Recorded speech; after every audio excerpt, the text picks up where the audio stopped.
सोचिए, एक आदत जो हम सब में कॉमन है, इतनी कॉमन कि हम उस पर ध्यान भी नहीं देते। खाना खाते वक्त पानी पीना। पर क्या हो अगर ये कहा जाए कि ये बहुत ही साधारण सी दिखने वाली आदत हमारे पाचन के लिए एक धीमे जहर की तरह काम कर सकती है। हाँ, ये सवाल थोड़ा चौंकाने वाला लग सकता है ना? लेकिन हजारों साल पुरानी हमारी जो बुद्धिमत्ता है, वो हमें इसी खतरे से आगाह करती आई है। तो आज चलिए इसी सदियों पुराने रहस्य से पर्दा उठाते हैं। क्या ये सिर्फ एक सुनी सुनाई बात है, एक मिथक, या फिर हमारी इस सबसे आम आदत के पीछे कोई गहरा छिपा हुआ सच है, जिसे हम सब जाने अनजाने नजरअंदाज कर रहे हैं? देखिए, ये कोई नई बात नहीं है, कोई नई खोज नहीं है। ये चेतावनी ये सीधे आती है सदियों पुराने ग्रंथ चाणक्य नीति से। इसमें साफ लिखा है, भोजनान्ते विष प्रथम, जिसका मतलब है भोजन के ठीक बाद पानी जहर के समान है। अब ये तो एक बहुत ही चौंकाने वाला बयान है। सवाल ये उठता है कि आखिर हमारे प्राचीन ऋषि मुनियों ने इतनी कठोर चेतावनी दी तो क्यों दी? इसका जवाब छिपा है हमारे ही शरीर के अंदर जलने वाली एक अदृश्य आग में। तो प्राचीन ज्ञान की माने तो हमारे शरीर के पूरे कामकाज का जो सेंटर है, जो केंद्र है, वो एक बहुत ही शक्तिशाली ऊर्जा है और उसे कहते हैं अग्नि। ये सिर्फ एक शब्द नहीं है, ये हमारे अच्छे स्वास्थ्य की, हमारी सेहत की चाबी है। तो चलिए जरा समझते हैं कि ये भीतरी आग आखिर है क्या चीज। अग्नि, जिसे जठराग्नि भी कहा जाता है, असल में हमारी पाचन की आग है, हमारी डाइजेस्टिव फायर। जरा कल्पना कीजिए कि पेट के अंदर एक भट्टी जल रही है। जब ये आग तेज होती है तो हम जो कुछ भी खाते हैं वो आसानी से पचकर ऊर्जा में बदल जाता है और हम एकदम मजबूत और एनर्जेटिक महसूस करते हैं। लेकिन अगर यही आग धीमी पड़ जाए तो पाचन भी धीमा पड़ जाता है और वहीं से सारी समस्याएं शुरू हो जाती हैं। ये जो आग का उदाहरण है, ये बहुत सरल है पर बहुत शक्तिशाली है। खुद सोचिए, अगर एक जलती हुई आग पर पानी डाल दिया जाए तो क्या होगा? सीधी सी बात है, वो बुझ जाएगी या कम से कम बहुत कमजोर तो पड़ी जाएगी, है ना?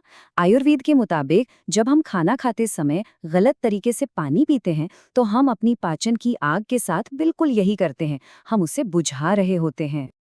तो कौन है इस पाचन अग्नि के मुख्य दुश्मन? सबसे पहले, बर्फीला ठंडा पानी पीना। ये तो बिल्कुल ऐसा है जैसे जलती आग पर बर्फ वाला पानी डाल दिया हो। फिर एक साथ बहुत सारा पानी गटक लेना, ये उस आग को पूरी तरह से डुबो देता है। और कोल्ड ड्रिंक्स या मीठे जूस, अरे वो तो सबसे बड़े दुश्मन हैं। ये सब मिलकर उस आग को बुझा देते हैं। नतीजा, खाना ठीक से पचता नहीं और शरीर में एक चिपचिपा जहरीला पदार्थ बनने लगता है, जिसे आयुर्वेद की भाषा में आम कहा जाता है। लेकिन एक मिनट रुकिए, ये तो कहानी का सिर्फ एक पहलू हुआ। आज का मॉडर्न साइंस इस बारे में क्या कहता है? बस यहीं पर आकर मामला थोड़ा पेचीदा हो जाता है। तो देखिए, यहाँ एक बड़ा ही दिलचस्प टकराव देखने को मिलता है।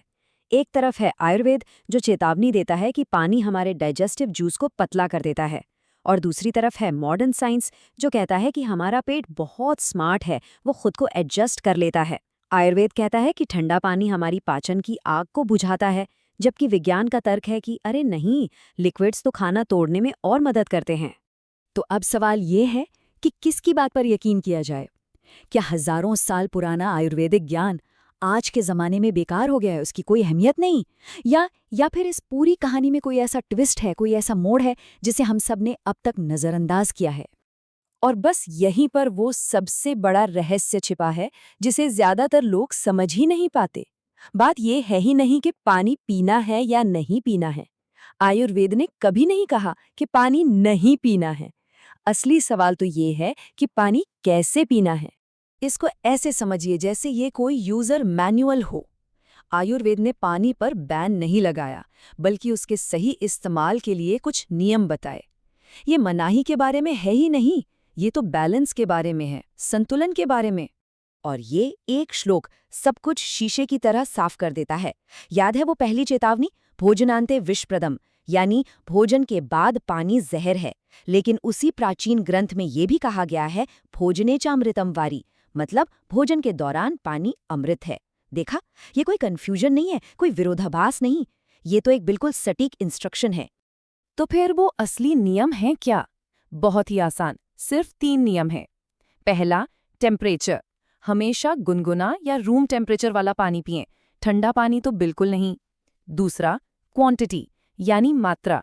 बड़े बड़े घूंट नहीं, बस छोटे छोटे सिप्स, सिर्फ इतना कि खाना नम हो जाए। और तीसरा, जो सबसे जरूरी है, टाइमिंग।